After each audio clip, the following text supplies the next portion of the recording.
বসে থেকেছেন এবং সেই সংবিধানটা ছুঁড়ে ফেলা যাচ্ছে না বলে এখনো আজকেও ডক্টর মোহাম্মদ ইউনূসকে ঘোষণা দিতে হলো যে নির্বাচনের দিনেই গণভোট অনুষ্ঠিত হবে।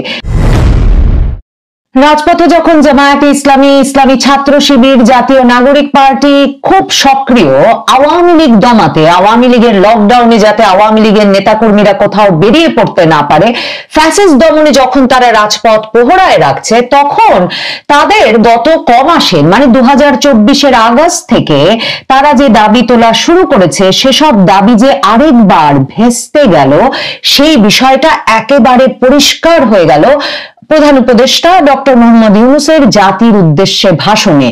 আবারও সংবিধান বাতিল করে দেওয়া, রাষ্ট্রপতিকে সরিয়ে দেওয়া, সাংবিধানিক পদগুলো শূন্য ঘোষণা করে একরকম নতুন করে বিপ্লবের বাংলাদেশ গঠনের যে স্বপ্ন, সাধ এবং দাবি গত কয়েক সপ্তাহ মাস ধরে আরো জোরদার হচ্ছিল জুলাই সনদকে ঘিরে, সেই স্বপ্ন, সাধ, দাবি একরকমের ধূলিসাৎ হয়ে গেল। কারণ আবারও সেনাপ্রধান ওয়াকারুজ্জামান আর রাষ্ট্রপতি শাহাবুদ্দিন চুপ্পু নিজেদের জান বাঁচাতে, সংবিধান বাঁচাতে একাত্তা হলেন, একজোট হলেন এবং ডক্টর মোহাম্মদ ইউনূস রাজপথে পারলে দাবি আদায় করে নেন, পারলে রাষ্ট্রপতিকে সরিয়ে দেন, পারলে সংবিধান বাতিল করে দেন, পারলে অভ্যুত্থানের সরকার স্থাপন করুন, এরকম নানা কিছু বলে রাজনৈতিক পক্ষগুলোকে খেপিয়ে তুলে একরকমের প্রত্যাশা সৃষ্টি করলেও যে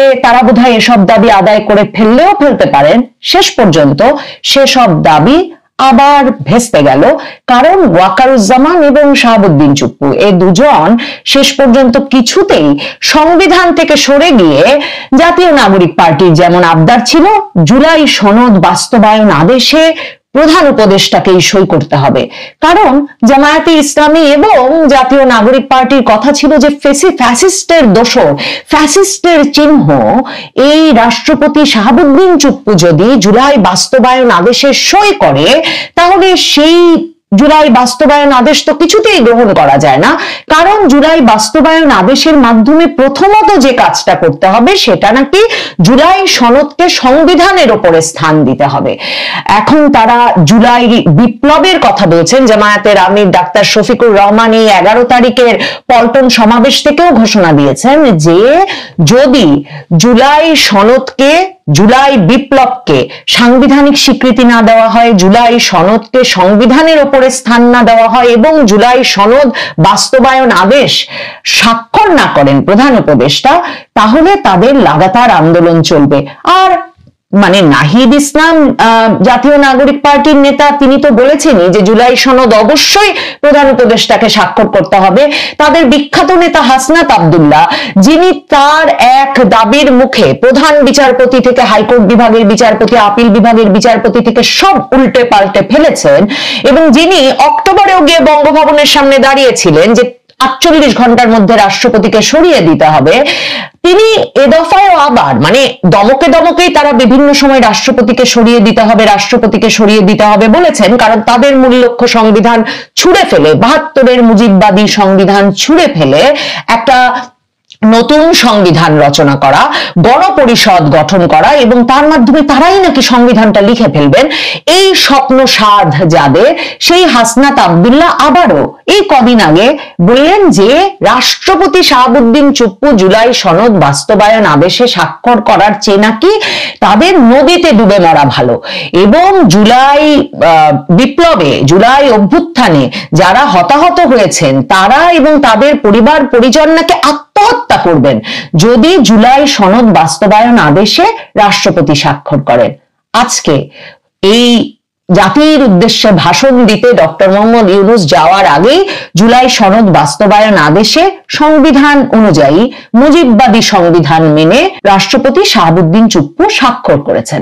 কারণ সংবিধানটা যদি না থাকে তাহলে রাষ্ট্রপতি শাহাবুদ্দিন চুপ্পু সেই আগস্ট মাস থেকে জানেন যে সংবিধান যদি রক্ষিত না হয় তাহলে বঙ্গভবন থেকে তাকে টেনে বের করে তাকে ফাঁসিতে ঝুলিয়ে দিবেন রাজপথে দাঁড় করিয়ে, কারণ এই জুলাই বিপ্লবের অংশ হিসেবে শত্রুপক্ষের উদ্দেশ্যে এসব ঘটনা ঘটেছে, পুলিশ বাহিনীর সদস্যদেরকে পিটিয়ে মেরে রাজপথে ঝুলিয়ে রাখা হয়েছে। কাজেই এমন একটা বিচার আচারের মুখোমুখি যে তাকে হতে পারে সেটা যদি নাও হয়, তাকে যে সরাসরি বঙ্গভবন থেকে কারাগারে যেতে হবে, রাষ্ট্রপতি শাহাবুদ্দিন চুপ্পু আগস্ট মাস থেকে সেটা বোঝেন। এটা বোঝেন সেনাপ্রধান ওয়াকারুজ্জামান সহ 3 বাহিনী প্রধানও, এবং সে কারণে আগস্টে যখন রাষ্ট্রপতির কাঁধে 3 বাহিনী প্রধান দাঁড়িয়ে থাকলেন এবং 5ই আগস্ট সন্ধ্যায় রাষ্ট্রপতি জাতির উদ্দেশ্যে ভাষণ দিয়ে বললেন যে তারা একটা অন্তর্বর্তীকালীন সরকার গঠন করবেন এবং সেই সরকার খুব দ্রুত নির্বাচন দেবে এবং খালেদা জিয়া মুক্তি পাবে, এই 3টি মূল কথা তো তারা বলেছিলেন। কিন্তু 8ই আগস্ট যখন ডক্টর ইউনূসের নেতৃত্বে সরকার গঠিত হয়ে গেল আর সে সরকার বঙ্গভবনে শপথ নেওয়া মাত্র এমন বিপ্লবী হয়ে উঠল যে তারা দিকে দিকে গিয়ে মব সৃষ্টি করে, তাদের বাহিনী দিয়ে মব সৃষ্টি করিয়ে বিচারালয়ের বিচারপতিদের পরিবর্তন করালো, সচিবালয়ের সচিবদের পরিবর্তন করালো, মানে সারা বাংলাদেশ তোলপাড় করে ফেললো। তখন থেকে যারা প্রশ্ন করেন এই রাষ্ট্রপতি শাহাবুদ্দিন চুপ্পু, এই ওয়াকারুজ্জামান কি করছেন, তারা কেন এই তাদের গড়ে দেওয়া সরকার, সেই সরকারকে বলছেন না যে তাদেরকে সাংবিধানিক নিয়ম নীতি মেনে চলতে হবে, তারা আসলে ওরকম বড় কিছু, মানে জরুরি অবস্থা কেন জারি করছেন না, সেনা শাসন কেন জারি করে ফেলছেন না, এমন নানা রকম প্রত্যাশার মধ্য দিয়ে তো গত 1 বছরের বেশি সময় গেছে বাংলাদেশ, কিন্তু তারা আসলে জানটা বাঁচিয়েছেন নিজেদের, আর তাদের জানটা বাঁচানোর সাথে সাথে তারা সংবিধানটা আঁকড়ে ধরে বসে থেকেছেন, এবং সেই সংবিধানটা ছুঁড়ে ফেলা যাচ্ছে না বলে এখনো আজকেও ডক্টর মোহাম্মদ ইউনূসকে ঘোষণা দিতে হলো যে নির্বাচনের দিনেই গণভোট অনুষ্ঠিত হবে।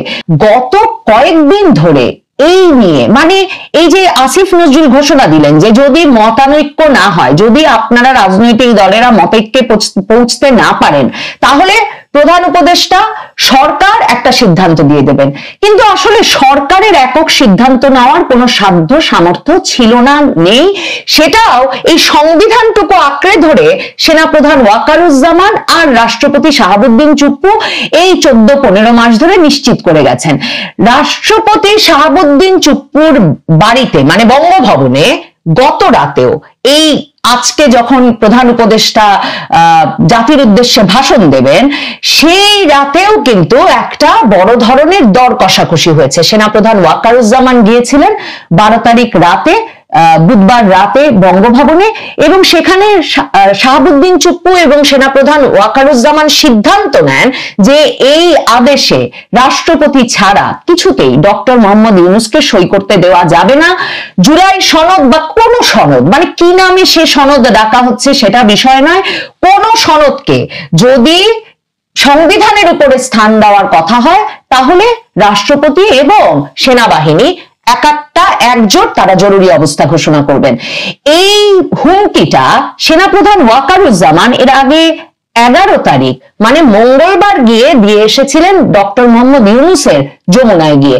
এই কথা কিন্তু সামাজিক যোগাযোগ মাধ্যমেও ছড়িয়ে পড়েছিল যে সেনাপ্রধান ওয়াকারুজ্জামান কেন যমুনায় গেছেন।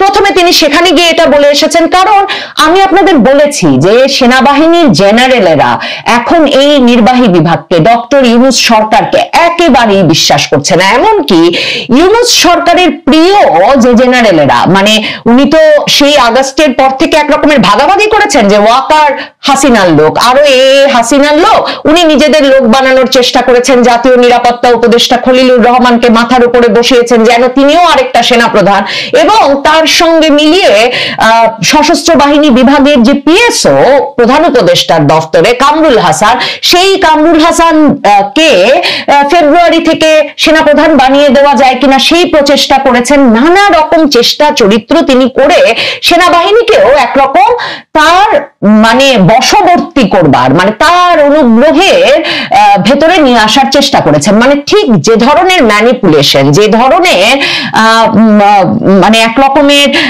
টোপ দিয়ে দিয়ে, লোভ দিয়ে দিয়ে, এটা দেব ওটা দেব বলে তিনি রাজনৈতিক দলগুলোকে সব তার একেবারে বশংবদ করে ফেলেছেন। মানে তিনি যমুনায় ডাকলে সবাই একেবারে তার মানে হুজুর কি নির্দেশনা দেন সেই পথ চেয়ে থাকেন। তিনি চেয়েছিলেন সেনাবাহিনীটাকেও সেভাবে গড়ে নিতে, কিন্তু সেসবে তিনি সমর্থ যে হন নাই সেটারও মূল কারণ সেনাবাহিনীর জেনারেলেরা প্রত্যেকে বুঝেছে একদিকে এই নির্বাহী বিভাগ যেমন ভীষণ প্রতিশোধ পরায়ণ, ভীষণ ম্যানিপুলেটিভ, মানে তারা নানা রকম খেলা খেলছে, আন্তর্জাতিক অপরাধ ট্রাইব্যুনালকে সেনাবাহিনীর বিরুদ্ধে লাগিয়ে দিয়ে সেনাবাহিনীকে দুর্বল করছে, হাসনাত আব্দুল্লাহকে রাজপথে রেখেছে যে কোনো সময় ওয়াকার না হাসনাত বলে ওয়াকারকে যেন ক্যান্টনমেন্ট থেকে টেনে বের করে ওয়াকারকেও ঝুলিয়ে দেওয়া যায় এমন একটা পরিস্থিতি তৈরি যাতে সবসময় থাকে, এই ব্যবস্থাগুলো করতে।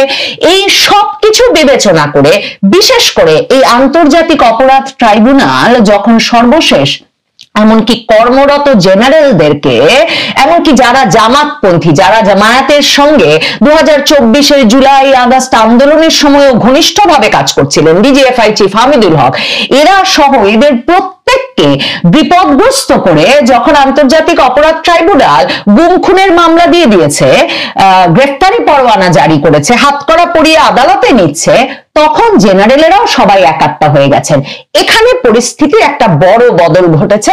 তারা নির্বাহী বিভাগকে আর বিশ্বাস করতে রাজি না, আর তারা জানেন সেনাবাহিনীকে রক্ষা করতে হলে, মানে ওই যে আসিফ মাহমুদ সজীব ভুইয়ার মিলিশিয়া বাহিনী যাতে বাংলাদেশের স্বাধীনতা সার্বভৌমত্ব রক্ষা না করেন, কারণ তারা তো প্রস্তুত, তারা বাংলাদেশের আইন শৃঙ্খলা রক্ষা করবেন, তারা ফ্যাসিবাদী আওয়ামী লীগ ঠেকাবেন, তারা সীমান্তে ভারত ঠেকাবেন, সব নাকি তারা ঠেকাতে সশস্ত্র প্রস্তুতি নিয়ে প্রস্তুত আছেন। তো সেনাবাহিনীর তো তাদের কোনো দরকার নাই, যে কারণে তারা প্রায়শই রাজপথে দাঁড়িয়ে এমন বক্তৃতা দেন যে এই সেনাবাহিনী আমাদের দরকার কি, এই ভারতপন্থী ভারতের দাস সেনাবাহিনীর দরকার কি। এরকম পরিস্থিতিতে যাতে পুরো বাহিনীটাতে না পড়তে হয়, এই কারণে জেনারেলেরা একাত্তা, এবং তারা সরাসরি সেনাপ্রধান ওয়াকারুজ্জামানকে এই সাহসটুকু দিয়েছেন, এই বলটুকু দিয়েছেন যে আপনি সংবিধান রক্ষা করবেন, আপনি ইউনূস সাহেবকে গিয়ে স্পষ্ট করে বলবেন যে আর কোনো কথা না, নির্বাচনটা ফেব্রুয়ারি মাসে হতে হবে, আপনি স্পষ্ট করে বলবেন যে নির্বাচন ফেব্রুয়ারিতেও না হলে সেনাবাহিনী অনন্তকাল রাজপথে থাকবে না, আপনি স্পষ্ট করে ইউনূস সাহেবকে বলবেন সেনাবাহিনী এখন রাজপথে সক্রিয় থাকবে না, এখন একরকমের মানে সংখ্যায় কম কোনোভাবে মোতায়েন থাকবে, নির্বাচনটা সময় মতো হলে, নির্বাচনটা অন্তর্ভুক্তিমূলক হলে। সর্বশেষ জেনারেলদের সভায় কিন্তু এটাও খুব গুরুত্বের সঙ্গে আলোচিত হয়েছে। তাহলেই শুধুমাত্র সেনাবাহিনী সম্পূর্ণ তো এই নির্বাচনে সংশ্লিষ্ট হবে, আর বলে দেবেন এসব গণভোট টনভোটের কোনো ডিউটি সেনাবাহিনী দিতে পারবে না। 1 তারিখ গিয়ে 3 বাহিনী প্রধান মিলে যমুনায় কথা বলে এসেছিলেন। এরপর ওয়াকারুজ্জামান এই যে সরকার 11-12 তারিখে একটা সিদ্ধান্ত দেবে গণভোট আর ভোটের বিষয়ে, এটা শুনে ওয়াকারুজ্জামান এই জেনারেলদের পরামর্শে 11 তারিখ যমুনায় গেছেন এবং গিয়ে বলে এসেছেন গণভোট আর ভোটের কবে হবে বা জুলাই সনদ বাস্তবায়ন আদেশে কে স্বাক্ষর করবে এসব সিদ্ধান্ত আপনার নয়, অন্তর্বর্তী সরকারের নয়। অন্তর্বর্তী সরকারই গঠন করা হয়েছে একটা সাংবিধানিক দুর্বল ভিত্তির উপর। রাষ্ট্রপতি একটা রেফারেন্স চেয়েছেন আপিল বিভাগে বলে দাবি করে একটা নিয়ম কানুন বের করে এনে এই সরকারটা গঠন করে দিয়েছিলাম শুধুমাত্র নির্বাচনটা করবেন বলে। কাজেই নির্বাচনটা অনুষ্ঠান করুন, জুলাই সনদ বাস্তবায়ন আদেশ স্বাক্ষর করবে রাষ্ট্রপতি, আর ভোটের দিনে গণভোট, এই প্রস্তাবটুকু আপনি দিতে পারেন, ভোটটা ফেব্রুয়ারিতে হতেই হবে। এবং এই পরিস্থিতিতে ডক্টর ইউনূস জাতির উদ্দেশ্যে ভাষণ দিতে যাওয়ার আগেই রাষ্ট্রপতি চুপ্পু সই করেছেন জুলাই সনদ বাস্তবায়ন আদেশে। হাসনাত আব্দুল্লাহ এখন নদীতে ডুবে মরবেন কিনা, আত্মহত্যা করবেন কিনা, সেসব বিষয়ে তাদের কেয়ার করবার উপায় ছিল না, গ্রাহ্য করবার উপায় ছিল না, কারণ এই ব্যবস্থাটুকু না করলে, এ বিষয়ে একাত্তা না হলে, এ বিষয়ে একরকমের জোর না খাটালে তাদের প্রাণটাই রক্ষা পায় না। কিন্তু তাতে কি আসলে সম্পূর্ণ তো নিরাপদ হয়ে গেলেন শাহাবুদ্দিন চুপ্পু এবং ওয়াকারুজ্জামান? অনেকগুলো ঘটনা ঘটতে পারে। জামায়াতে ইসলামী রাজপথেই আছে, তারা বলেছে 5 দফা দাবি আদায় ব্যতিরেকে তাদের লাগাতার আন্দোলন চলবে। তারা এখন আন্দোলনে থাকতে পারে, বঙ্গভবনের দিকে তাদের আন্দোলন নিয়ে যেতে পারে। আজ সারাদিন আওয়ামী লীগ ঠেকানোর পর এখন হয়তোবা রাষ্ট্রপতি চুপ্পুর পদত্যাগের দাবিতে আবার বঙ্গভবন ঘেরাও হতে পারে, খুব সম্ভাবনা থাকছে। ডক্টর মোহাম্মদ ইউনূস যে অনন্তকাল ক্ষমতায় থাকতে চান, নির্বাচনটা একরকমের অনির্দিষ্ট সময়ের জন্য পিছিয়ে দিতে চান, কিংবা জামায়াতে ইসলামী 11 তারিখের সভায় যেটা বলেছে যে গণভোট না হলে 26-এ নির্বাচনের স্বপ্ন দেখা ঠিক হবে না, আরেক নেতা বলেছেন নির্বাচন 29-এ হবে। তো এই পরিস্থিতিগুলো যারা একমত এসব বিষয়ে, জাতীয় নাগরিক পার্টি, জামায়াতে ইসলামী আর ইউনূস সরকার, তারা হয়তো বঙ্গভবন ঘেরাওয়ের একটা নাটক এখন তৈরি করবেন। সেই বঙ্গভবন ঘেরাওয়ের নাটকের পরিণতি কি হয় দেখবার জন্য অপেক্ষা করতে হবে। এই বঙ্গভবন ঘেরাও নাটকের পরিণতিতে কি শাহাবুদ্দিন চুপ্পুকে সত্যি অপসারিত হতে হয়? তখন কি সেনাপ্রধান ওয়াকারুজ্জামান দাঁড়িয়ে দাঁড়িয়ে সেটা দেখবেন, নাকি সেনাপ্রধান ওয়াকারুজ্জামান আবারও চুপ্পুকে রক্ষার মাধ্যমে